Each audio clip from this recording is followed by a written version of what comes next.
Pakistan engineering council के election के सिलसिले में प्रोफेशनल इंजीनियरिंग ग्रुप पारा सखर के मकामी होटल में तकरीब मुनक़िद कई वई। तकरीब में ग्रुप के चेयरमैन वसीम नज़ीर समेत वडे तादाद में जूनियर और सीनियर इंजीनियर शिरकत कई। पीएजी अगवान सन टीवी न्यूज़ से ॻाल्हाईंदे चयो त संकर में इंजीनियर भाइयों को ये बता सके कि पाकिस्तान इंजीनियरिंग काउंसिल में आप प्रोफेशनल इंजीनियरिंग के शोबे से तल्लक रखने वाले लोगों को आप सिलेक्ट करें और मौका दें ताकि ये पीईसी को सियासत से पाक हम कर सकें। 8 अगस्त को पीईसी के इलेक्शन होने वाले हैं जो कि हर 3 साल बाद होते हैं।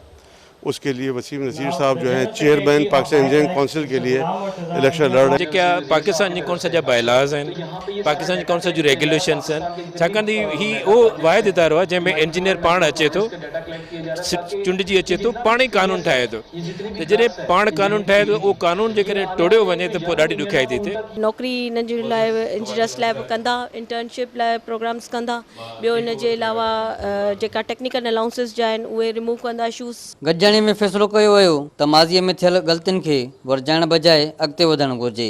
महिनत खे अहमियत ऐं सिफ़ारिश खे पोइते धिकण लाइ अहल अॻवान चूंडणु ज़रूरी आहिनि त जीअं मुल्क में पैदा थींदड़ इंजीनियर पंहिंजे मुल्क जो नालो रोशन करे सघनि। कैमरामैन शबीर जोगीअ सां गॾु Javed गुंजो, Sun TV news, Sukkur.